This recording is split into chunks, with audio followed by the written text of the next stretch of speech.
It's the wildest thing in the world to think that you just like make something up and then you make it a thing and then it becomes a show.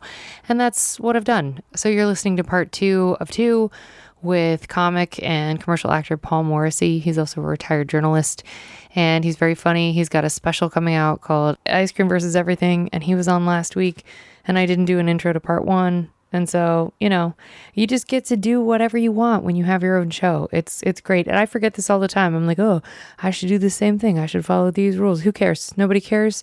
Nobody's listening for the rules. Nobody gives a crap. And it's as soon as you start only following rules that you become boring and old. So I'm not following any rules anymore. This is part 2, but part 2 of how many? Who knows? I know, but I'm not going to tell you right now because everybody fast forwards through these intros anyway, and it's irritating because I do it too. But you don't have to listen to commercials yet because nobody's advertising on my show. So you don't speed through this. Listen to every word. Get really like go get a comforter, pull up a pillow, grab your hot chocolate. Wow, this sounds good. Do all of that and then listen to this intro again. Like, did you just speed through it? Did you just not listen to me telling you things you probably already knew about how parts of things work? Cool. Then rewind it. Do you have your cozy comforter with you already? Are you already drinking your hot chocolate? Did you not fast forward through this? You get bonus credit. So when you're listening to this part 2 with comic and commercial actor Paul Morrissey, you're going to think, wow, I'm really glad I listened to this intro because it wasn't just a boring ad or a boring way to tell us how a 2-part podcast works when y'all can figure that out anyway. I don't know why I gave myself that extra homework when I started doing intros and things, but I did. So, I'm going to start I'm just going to start sharing facts that are cool at the top of this episode. Like, did you know fish, when they blink, they also sneeze? Isn't that wild? Like, you can't really see it because it just looks like bubbles, but like, oh, they're going to blink, their little eyes are going to get covered, and then they're going to do a fish sneeze. And that's not a real fact. I just made that up. Aren't you glad you're listening? You're learning stuff. Party tricks. There you go. What was the point of me jumping on here and setting up all my recording equipment just to tell you that this is part 2 of who knows how many? You're going to find out. Paul's lovely. Go watch his special. It's probably already out. I had the date written down, but now I can't remember it. I'm doing a great job at promo, folks. Nothing matters. Nobody cares. I don't have anybody that I'm beholden to, so I can just say anything I want. Here's another fact. Did you know that worms only hang out in pairs and that as soon as there's a third worm, they bully that worm to go find another single worm so that they're only twos and going in parts of 2? So it's always 2 worms together. That's also a fact that's not true.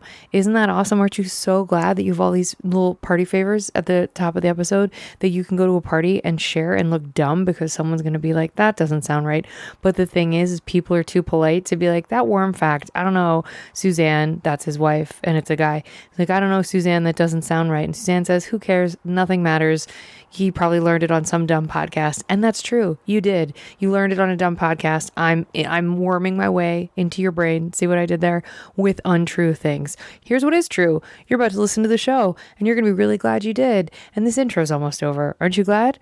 Let's get the show started with part 2 with Paul Morrissey. He's funny. He doesn't deserve such a sloppy, disgusting intro. But here's the thing. This is the future of the show. Everybody's getting a sloppy intro because I'm done following weird rules that I created to make this sound all professional because nobody cares and everybody fast forwards through these anyways. So here's the thing. You're going to be real sad if you fast forwarded and you did your little 15-second boop boop that is available on most listening platforms. You're going to be really sad because I gave some really cool facts that you could share at a party and that would make you cooler. And don't you want to be cooler? Let's get on with the show. You know what? It's funny. Even that phrase, let's get on with the show. I just said it. one day and then that's what I say. What if I said something different? Like, here it goes. Another new one. Let's begin. No, that's boring. 3, 2, 1, blast off. That's the new intro. 3, 2, 1, blast off. Because here's the thing, I have my own show. Nobody cares. I don't answer to anybody. I'm my own boss. I can say the wildest shit in the world that I want to at the top of this episode. I am actively losing listeners with this kind of intro. This is chaos. I have a demographic of listeners of people over 60 who are like, what is happening right now? And I am actively abandoning them and alienating a loyal, lovely audience with this stupid intro. But this is just to prove a point that nothing matters. Nobody gets out alive. Let's have a little fun. There's too much content. I'm really grateful you're listening. 3, 2, 1, blast off. I'm not remotely joking. That's the intro now. 3, 2, 1, blast off. And if you miss this episode, you're going to be like, what the hell happened? And that's another reason you should listen to every episode. Have you not listened to all 6,000 episodes? Go back. Have you only listened to them once? You should listen to them 10 times. 3, 2, 1, blast off. For real this time.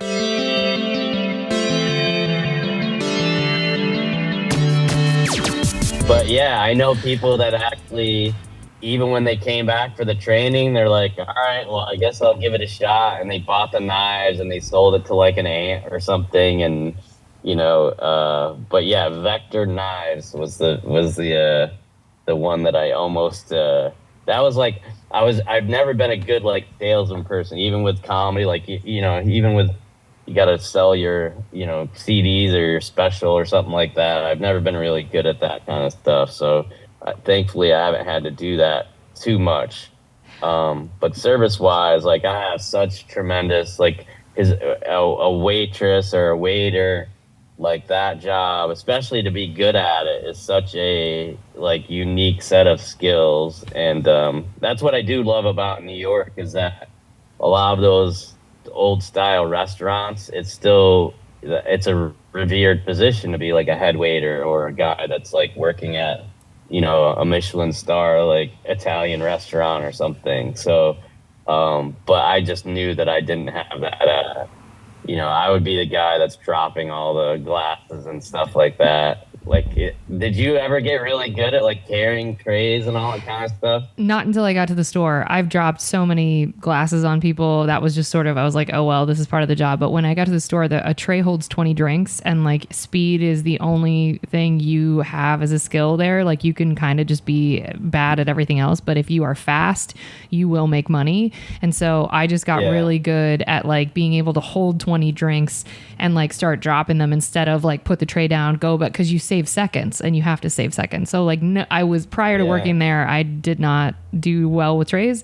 And then after that, I learned how to do the palm here. Cause like if you hold a tray flat, it's more likely to spill. But if you use your fingertips, then you can pull cups from anywhere and it'll stay balanced. Cause it's kind of like a surfboard. You're like the center of your hand is the balance.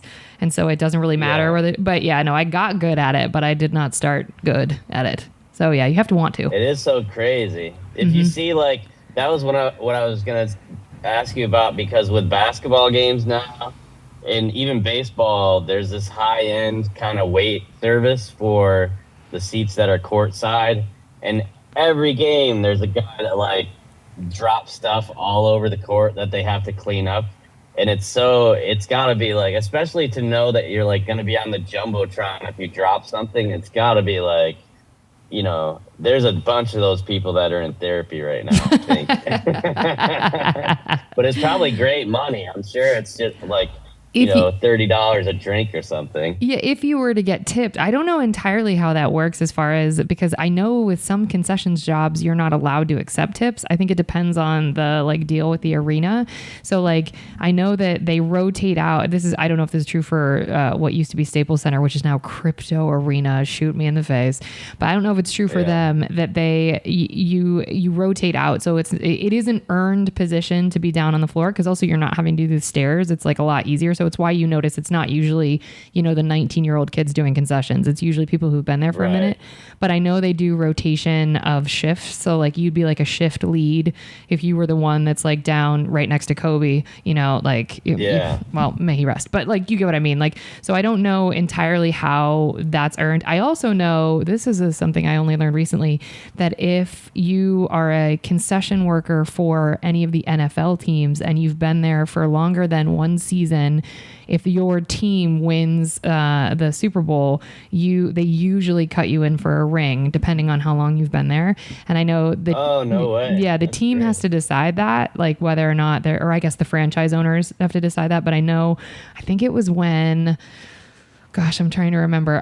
Who the year before the Rams won? That would have been 2020, like the weirdest, or maybe 2019. Whatever. None of this matters. I know that one of the biggest things was they interviewed this janitor who had been part of the team for forever, and he got a ring. And rarely do janitors get them. And he was like, it was so lovely. So, I mean, it's a traditionally very racist and misogynistic organization in the NFL, but hey, they're giving out rings. So that's nice.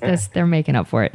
Why did I go on this? Well, Oh, go ahead. the best one of those for that we just learned about. I was lucky enough to. I've been in like a couple of those suites, Oh, and I've gotten big flex. to.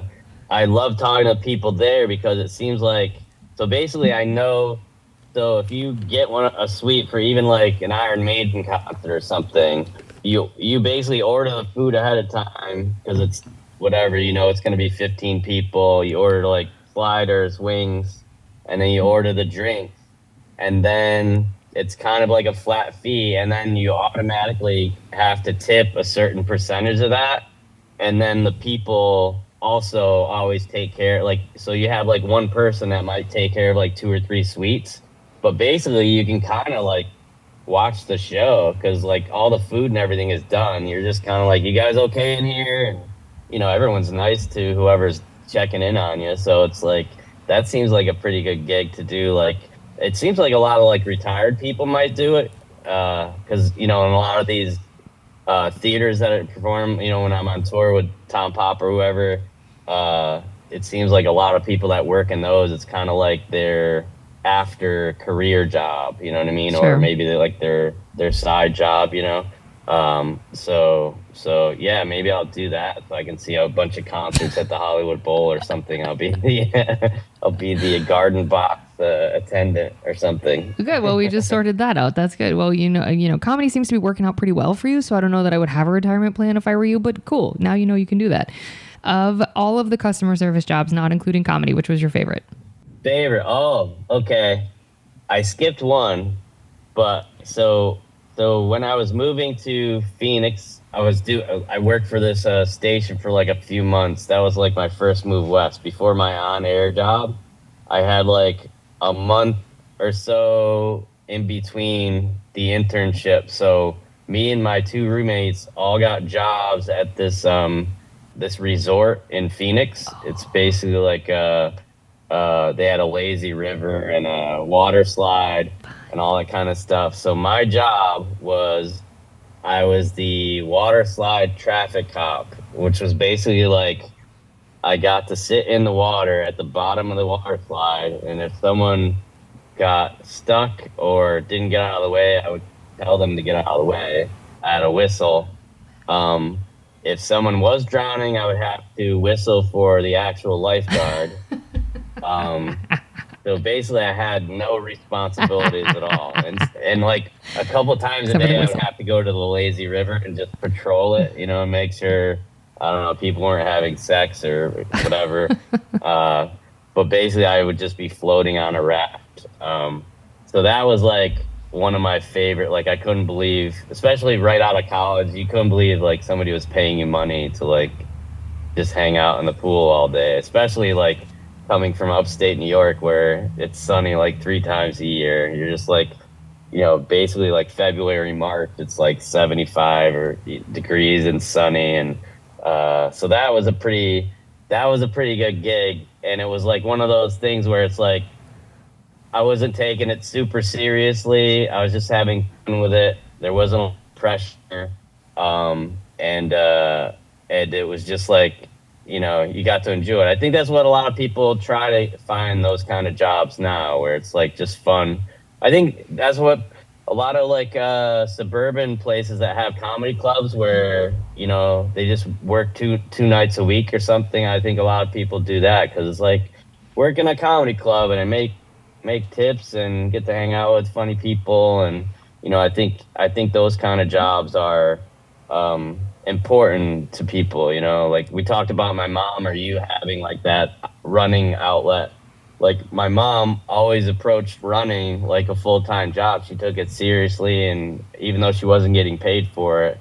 And so I think I always approach comedy that way, where it's like, I love doing this, I'm going to work hard at it, but I have to have another job that supports it, like being a teacher or a waiter or doing some other job. Like I'll obviously work just as hard at that. So I think, gradually you find your way, but there are people that just love working. Like I meet people now that have like they always have 5 jobs, even when they don't have to do anything. So God that bless. might be you. No comment. And what's your least favorite job of all? So sorry. So water cop, where you had no responsibilities and a whistle, that was number one for you, correct? Yeah, Okay. probably. So what was Yeah, the it was least? pretty good. What was the opposite of water cop? What's the thing you hated? The one I hated the most, I would say, man, the Bellman was like That's what I thought you were gonna the say. most like is denigrated a word? Yeah. I feel like it's like, yeah, when people kind of look down on you because you're only a bellman. You know, I was like those perceptions because it's like, you know, I know guys that were bellmen in Santa Monica that make more than Yep. lawyers back home. You know what I Yep. mean? So it's like some of those guys are like smart about it. Like, hey, you can think I'm a guy carrying your luggage, but you It's a know, I got a hustle. house on the beach. You know. That's right.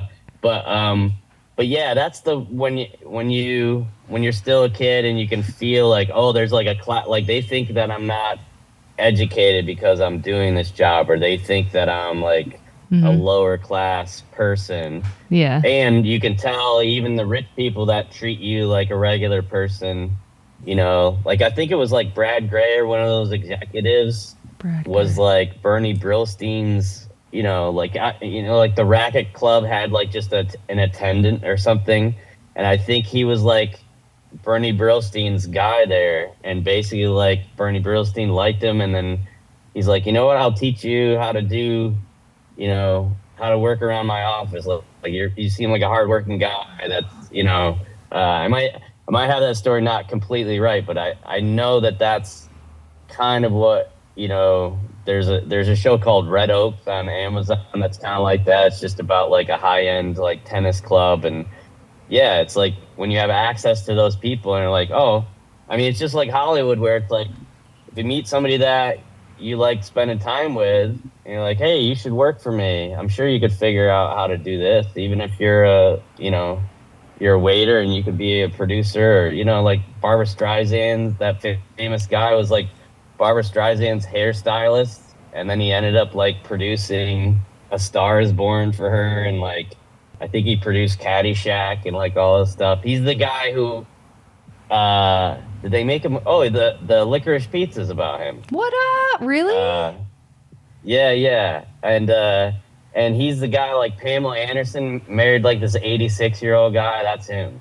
So Wow. I think it's the guy that Sean Penn played in Licorice Pizza, right? The Wow. really crazy guy. I didn't see it, Um, but yeah, but that's yeah, it was like you get access to. I mean, you like Bill Murray married like his makeup artist on some movie. You know, it's just like sometimes it's just the access. If you're a good person and you get along, you're easy to work with. They're like, all right, I'll teach you how to do this too. You know, sure. or you know, Sure, yeah. so I think that's always like an important thing to not see it as like, oh, this is the job, because you're always yourself, you know. And if it comes along and you're like, you know what, that guy's a pretty smart guy, or he's got a good head on his shoulders, he works hard, or you know, you always want people to say that about you, and instead of like, oh, this guy looks like he's too good for this job, you know, or she looks like she doesn't think she should be doing this, you know.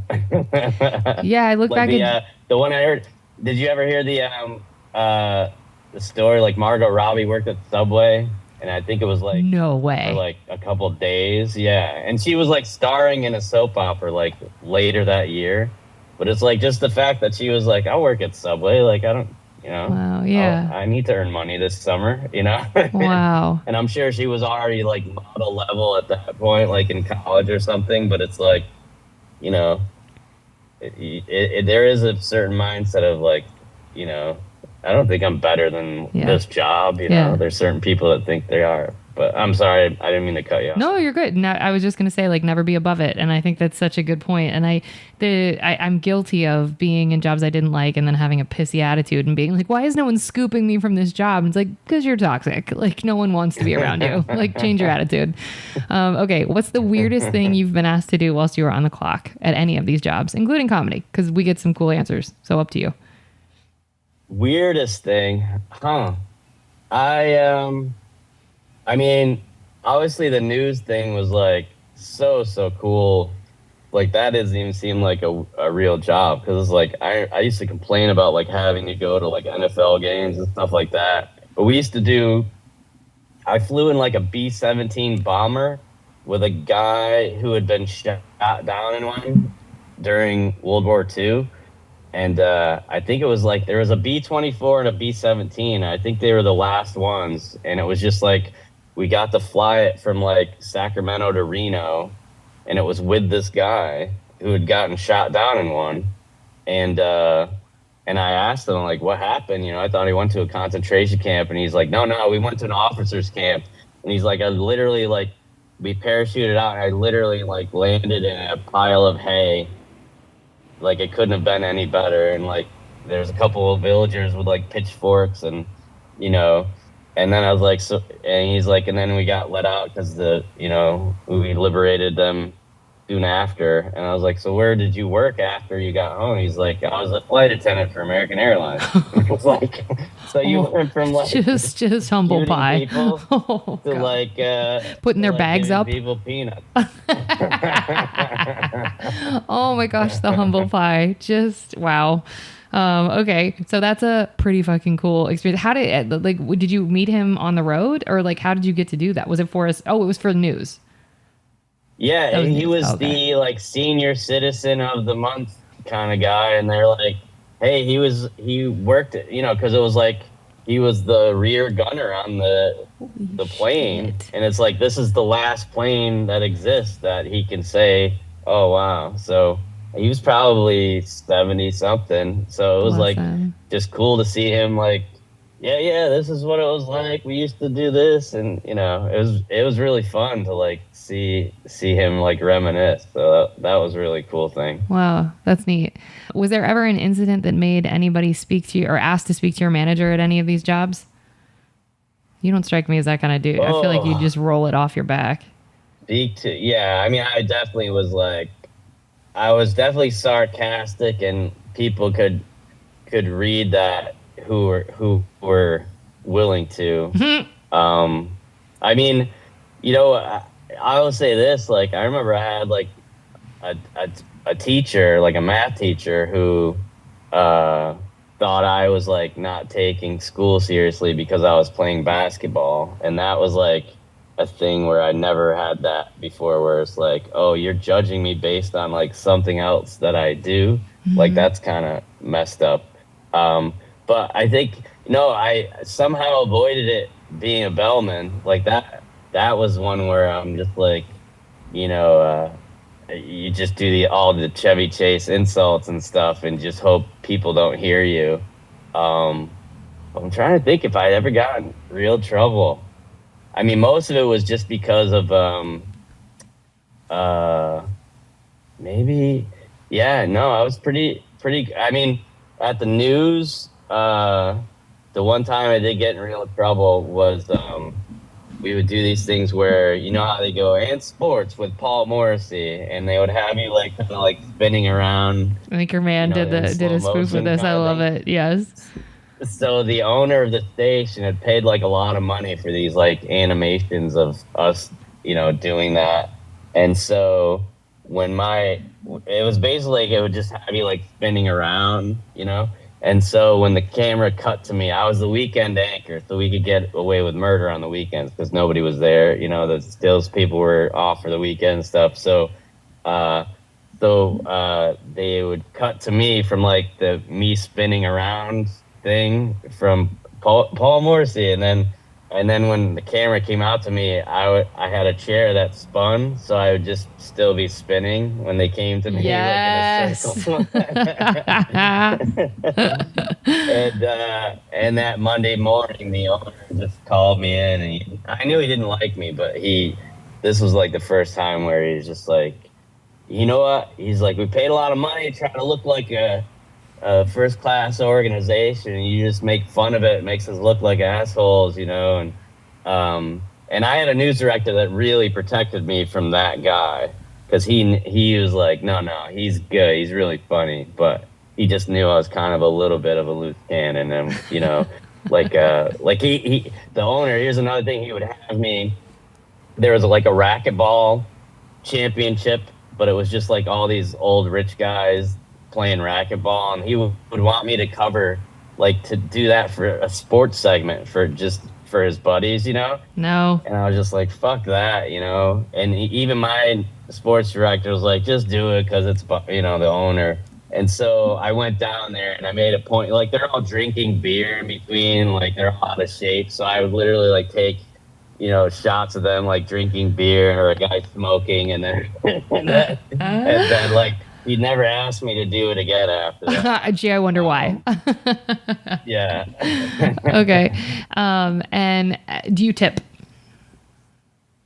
Yes. I mean, I definitely, I feel like even now, because we all did, like, the Uber Eats and stuff during the pandemic, so you got to where you're tipping everybody at the restaurant. I get a little, trying to think, because I get mindful of what places tip their people, you know what I mean? Because I know, like, Uber Eats kind of, like, screws over the restaurant and pays them less and less. And so I do try to order directly from restaurants that I like. And, and I always try to tip, and there was definitely times in my life where I just couldn't afford it to tip well. And so now I try to make up for that. And especially, like, to be a bellman, like, anybody who kind of gives me a ride or has to take my bag somewhere, I always make sure I give them something. And, I've also worked on some cruise ships and stuff too. So that's also, like, a whole, people who take service to another level. And those people are working 7 days a week. They're from, the Philippines, other countries where, they're sending money back to their families and stuff. And the whole point of it is to, there's guys out there that they're the room attendants, they work in the restaurant, they're giving haircuts, out of the rooms at night and stuff like that. It's like prison. I definitely admire somebody who, like, puts the hustle in. So I always try to take care of those people, especially when the place isn't really giving them, what they're due. I don't think. Is that happening still in, like, restaurants? Like I also I don't know, does this make a difference if I always try to tip in cash? It's a mixed bag, because for pooled houses, if you tip in cash, I'm convinced that managers take a cut. So I have strong opinions about that. Of course, not every restaurant. Too much, yeah. I think you gotta tip out everybody the whole week, right? Especially, like, comedy club wise. Yeah, well, and I also think that they're skimming off the top. That's my opinion, because I have worked for pooled houses before where the managers do skim off the top.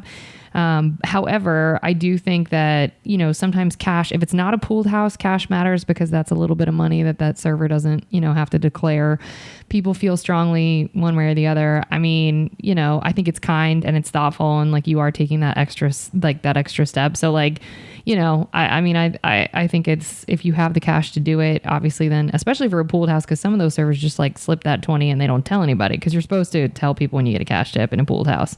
Well, yeah. So, like, let's say if I ate dinner somewhere tonight, when does that server get, like, that tip? Is that coming from the check next week, or does she get that at the end of the day, or how long does that take to circulate? I can tell you that, at least for the store, that is the most fair place I worked for when it came to tips, because we got our tips in cash at the end of the night. So you would add up your credit card tips, and they would say, here's your cash for the evening.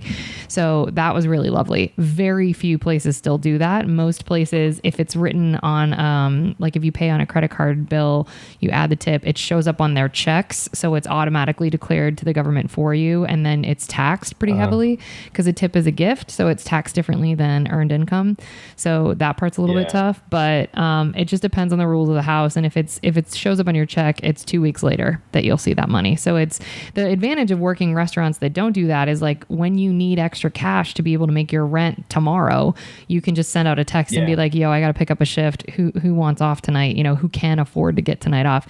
And that's the part that I'm, is tough, that a lot of restaurants are moving to the model of, on your checks. 'Cause a lot of restaurants now are corporate. Very, very few places are individually owned anymore. So A lament. Right. Anyway. Okay. Last question in this section. Who's the worst customer you've ever had to deal with, or an archetype of who the worst customer would be? Oh, archetype of the worst one. I mean, I guess that that typical the owner guy, like a rich guy, a rich entitled person that's in like a regular, I don't want to say like regular place, but it's just like you're in a, a chain restaurant or something like that, and they're trying to act like you need to bend over backwards and cater to their every whim. And especially now, this is the age of like, I think it's coming back from that now, where with the Yelp stuff, where like the people who want to complain, you're just like, we don't care. Like, it's getting to that point, because it was like, remember, it was a while, it was like anybody who complained, like the owner of the business would call them at home and like, hey, could you change this for me? And like, and now it's just like, no, there's just assholes out there, and don't ever let them. Like I get to the point now where, like, I fly like airlines, or I have like a rental car placed, and if I complain too much, I feel like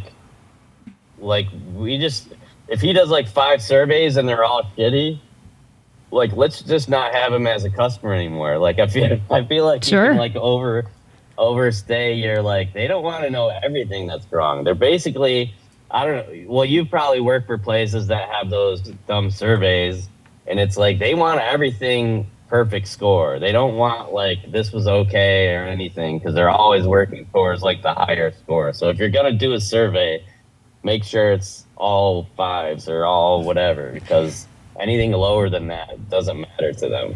Yeah, I did. This was back in the day. I worked for a place that if like you were scheduled based off of Yelp reviews or surveys. So if you got enough poor Yelp reviews in a row, they wouldn't outright fire you, but you'd be down to 1 shift, and you'd be like, what the hell happened this week? And it's like, oh, we're just rearranging things. And then you'd go to the Yelp page and you'd be like, oh, thanks, Diane, for mentioning me by name. Like, got it. I know why. So like, I mean, I think I agree with you now, though. I think the tides have turned a bit, where it's kind of just like, right, everybody can write everything. There are too many trolls. Who cares? But it used to matter a lot. And so I'm glad that the tides have turned. I think, now it's like the thing where if this guy is just like a shitty guy, like, I'm sure restaurants are like that, where it's like, let's just not have him as a customer anymore. In some regards, like, yeah, I had just recently I had a server add a tip onto my check on top of the 25% tip I left.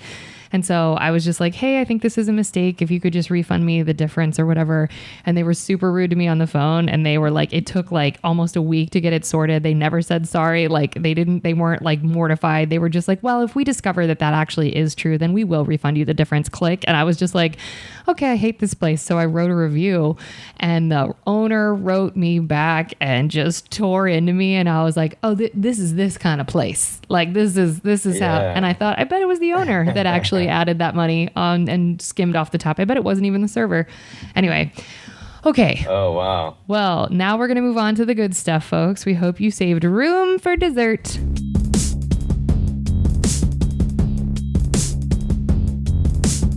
What's the nicest thing a customer has done for you whilst you were working? You can also, I like sometimes comics answer this for like some fan or somebody in the crowd like brought something for you. If that's happened to you, that'll count too. Man, well, I feel like I'm gonna, it's so disappointing that like I've been doing this for so long that there's a lot of those things that like blend. But if I really analyze it, especially, I will say, like, I know I've heard you talk about the Zoom stuff and how difficult it was. But I actually, I was doing Zoom stuff. I did, I think, what was the most I did? Like 18 Zooms in one day once during the holidays. Like, I was really honed in. Yeah, I was like, I wouldn't do them long. The max one was like 30 minutes. Wow. So it would always be like 20 to 30 minutes, but it'd be like like sales teams. I did for Apple. There was one I did for this it's like this super rich, swanky neighborhood. Like Robin Quivers and Whoopi Goldberg both have like mansions in this like thing, and it was their HOE meeting basically. So I did like 10 minutes before they got to like ask them to pay whatever 20 grand for the gardener that month or something. But Whoopi Goldberg was like on the Zoom, Fuck like, off. and stuff. That's awesome. Yeah, it was pretty cool.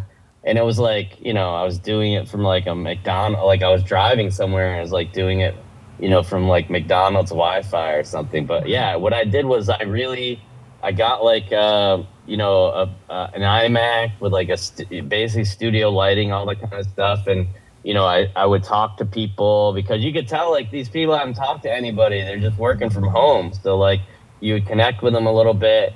And so I just do just enough crowd work, just enough jokes. And I would do like 20 to 30 minutes. And I even did like I did like New Year's Eve in New Zealand. I did like something I think there was a German guy who was like, I didn't understand the benefits of like the interaction and the camaraderie of the show. He's like, I know it'd be good for like humor, but it's very interesting to see how much happier people were. And so that was like one of the few times where they always say, oh, what you do is important because you're making people feel better and stuff. And that was like one of the few times where I could really tell, and so I have tried to do that. I did like, instead of doing like a drunken comedy club on New Year's Eve, I did like a Salvation Army like rehab in Portland. So it was like, it was in a church, I think. It's like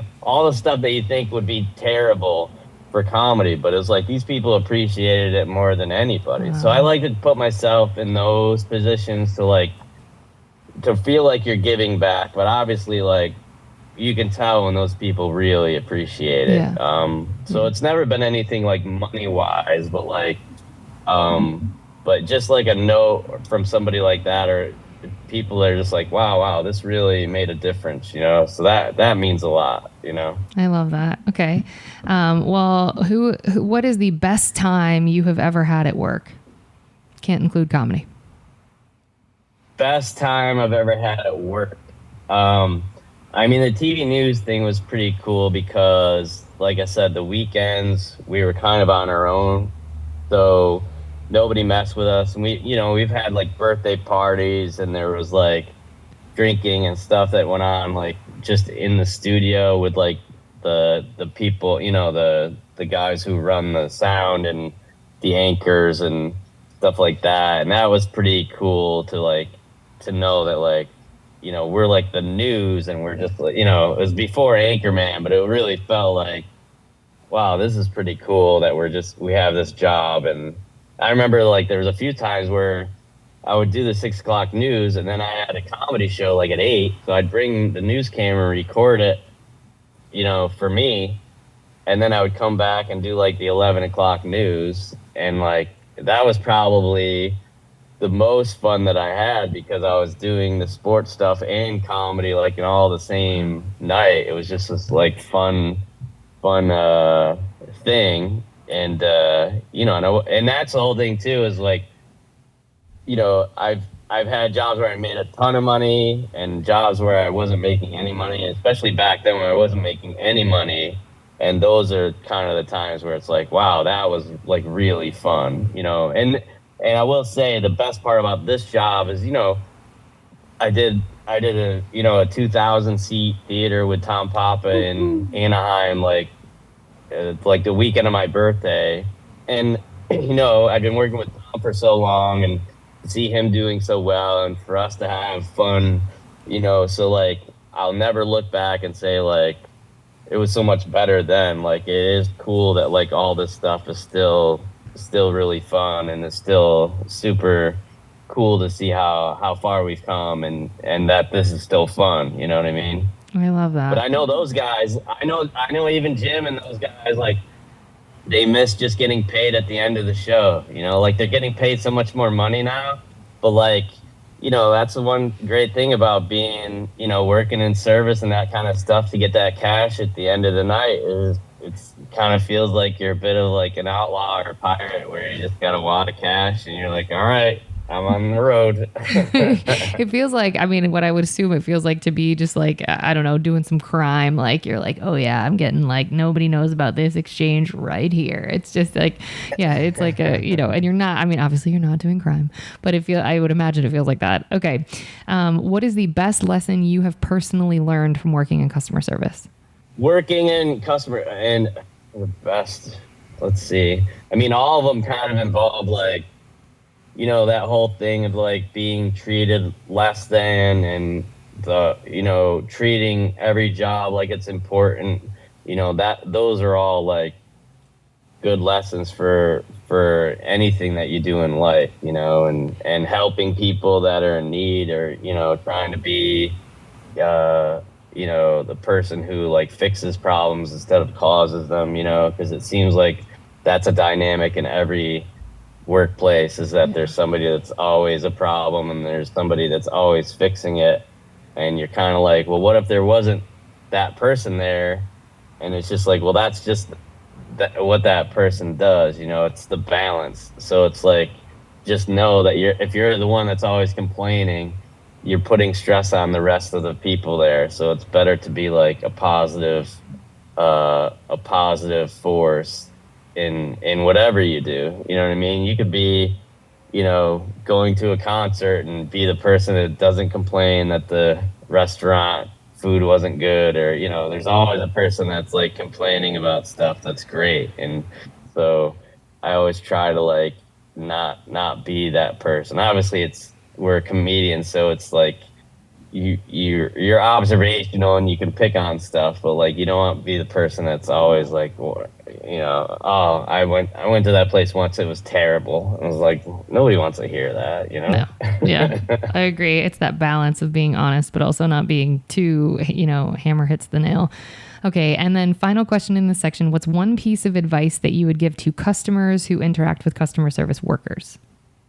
Yeah, just that these are all people, and you know, as much as you've been, you know, going through that day, you don't know where that person is coming from. So, you know, some of us have a good intuition about like this person looks like they're going through some stuff, or I don't want to bother this person, that kind of thing. I've never had that though, by the way. That there's some people, they have that anxiety of like asking for things the way they like it. It's funny, I'm a very picky eater, so I just get a lot of stuff plain. I try not to like give too many directions, but I'll just be like, just give it to me plain. And then, you know, yeah, just try not to be that the whole restaurant needs to revolve around you, I think. Agreed. Okay. Well, Paul, how can people watch Ice Cream versus Everything? Are you on tour right now? Obviously you are, because you're in Ottawa. Like, how can people find you on all the socials? Tell us all the things so our audience can get after you. Excuse me. I'm just coughing once. Well, basically, the Ice Cream versus Everything album came out on August 11th. So it's over an hour material. We did it at the National Comedy Center, which is like birthplace of Lucille Ball. It's this $50 million like comedy museum. It's amazing. And I did it from the set of the Tropicana nightclub from I Love Lucy. It's so cool.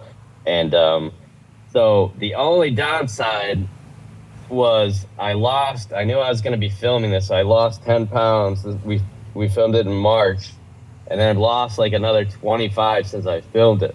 So unfortunately, I can't stand watching at the video right now. So it will come out at some point, but I'm actually exploring whether we can do some other kind of filming. But it'll be out. Yeah, if it's not up to me, it'll be out soon. And but the album is on Spotify, Apple Music, all that stuff. It got up to number 3 on the iTunes charts, and yeah, the feedback has been super cool. And it's kind of, I haven't done an album in almost 10 years, and you know, my career was kind of like, I did an hour special in 2016, and then I did 7 late night spots. So most of my kind of work was compiled on late night TV, and all that stuff is kind of like disappeared from YouTube, you know, because of licensing and all that stuff. So I wasn't really focused on an album. But we tried to record like twice during the pandemic, and it wasn't really right. And so we just did it the right way at the National Comedy Center, and we did 4 shows, and we ended up doing, you know, after the first show, my record company guy was like, I think we got it. And I'm like, yeah, it's nice to say that, but I have a lot of stuff to work out. But just, it was that first show that had the energy and whatever it was. And so we used almost that whole show. The feedback's been great so far. And so Paul has a website at Instagram, all that kind of stuff. paulhasawebsite.com has all the links and stuff, and my older specials are all on YouTube. Thankfully, that nobody owns the rights to them, so you can watch. I think that there's one called The Real Humdinger that has about 800,000 views, and then you can, I think you can get Ice Cream versus Everything, like the album track, on YouTube also. I know some people use YouTube for everything, but yeah, for the most part. And then on tour, paulthewebsite.com, I'm doing Ottawa, Toronto, and Montreal this month. And then I'll be doing Indianapolis and Detroit with Tom Papa. And we're pretty busy. It's a fun time. There's not a lot of downtime anymore, but that's kind of the good part. Good and bad about getting successful is there's not a lot of downtime, so you can't. Well, you know, Paul, goof around too much. You're totally welcome at the open mics slog that I'm on right now. Like, you're totally welcome to join us. Like, we're having a great time. The 10 of us that are killing ourselves doing that. So, like, again, you can always step off these stages for the 5,000 and you can come back to performing for 10. It's good. We're having a good time. Okay. Well, yeah, it's the funny part about doing, it's like, I think somebody said, you like ice cream, right? Do you want to eat ice cream every day, 3 meals a day? And it's like, no. You know, you can never complain about like too many shows or more shows, but it is like, so I think this 20 days I'm doing 24 shows, which it's mostly, you want to stay healthy, you want to protect your voice. Like even now, like I just bought like tea. I want to be hydrated. I want to be, you want to make sure you're at the top of your game for all these shows. And so you get the feeling where it's like, oh, this is like what those Vegas people went through that are doing like 2 shows a night, Monday to Sunday. Like you can imagine like what you had to, especially we're just talking. Imagine if you had to like sing or play a guitar or something like that. So in theaters where the audience used to be able to smoke, I can't imagine. I can't, like, what that would have done. I can't imagine. Okay, well, folks, we're going to drop your checks now. Thank you so much for listening. If you want to help us out here at Service from Hell, we'd love to have you subscribe, rate, and or review the show wherever you listen.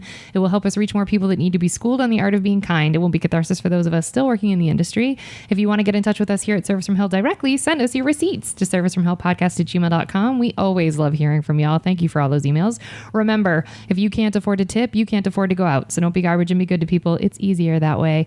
Paul will put all your info in the show notes. Thank you so much for so much time. You got it. This was great. We really appreciate you. Y'all need to go to his website and find his special. Watch it. Just put it on in the background. Even if you're just like getting ready for work, you don't, just like turn it on and give him those delicious numbers. Cause Spotify loves to pay out high. Thank you for being here. Well, thanks so much for having me. This was fun. Hopefully, I mean, I wanted to hear more about your stuff, but we'll make sure that you have to answer some questions the next time. But we always like to hear your stories too. Thank you, Paul. I appreciate that.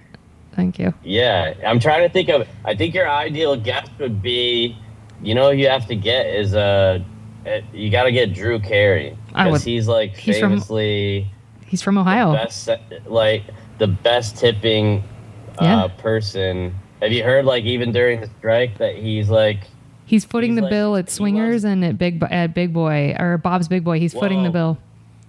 Yeah, Bob's Big Boy is his place. Like, he loves it. So, like, anybody that, it's not like an announced thing, but anybody who, like, goes there and, like, shows their STAG card, like they just put it on his bill. And I think he was doing it for like a long time before anybody even said like, hey, you know, if you go there, like Drew Carey's like paying for all of it. So I think that's so cool. It's funny that you would bring him up because I just met on the lines one of the guys that's responsible for the Drew Carey show. And he said to me, he was like, of all of the celebrities that I've ever worked with, he said the most generous, philanthropic, lovely human I've ever dealt with is Drew Carey. And he said the Cleveland Public Library system for the last 20 years has been independently funded by Drew alone.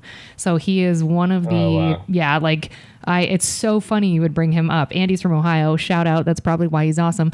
I have so much like respect and admiration for someone. And he goes up to this gentleman named Bruce and he'll be like, thanks for making me rich every time he sees him and buys him a meal if they end up at the same restaurant and stuff. So like Drew is just like, you know, I mean, please let this not come back to bite me in the ass because we find out something terrible about him. But for now, everything I've heard, he's just the most generous, kind, lovely human. So I really love hearing that. Yeah.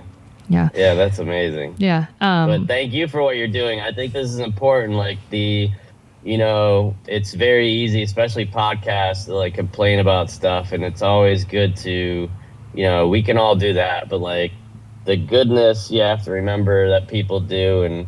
And especially like, even, when you had a tough day and one waitress that gives you the extra slice of pie or says that nice thing to you, it does brighten your day and you make a difference. So just know that when you're dealing with people on both sides of it, you know what I mean? I think that's always what people forget about is the good things and because even when you ask me, you're just like, what's the best? And it's like there's so many good things that like they're not even, it would take me forever to, and it's, thankfully, that's the great part about it is like, you remember, if somebody asks you about the worst show, you remember that one right away. But like good shows or good people, there's so many, so that's a good thing to remember. It's like, wow, I'm very lucky, very blessed that like, most of this is like amazing. And of course, there's going to be stuff that goes wrong, and of course, there's going to be shitty people in your life. But just know that, like, as soon as they're out of your rearview mirror, you don't have to deal with them ever again, unless you engage them and be a shitty person too. So the best approach to that is just like, let's get away from this person. Yeah, I agree with that. And they say kindness is contagious. I agree with that too. But we all have bad days. But yeah. I agree. Yeah. Well, thanks for being here. Well, thanks so much for having me.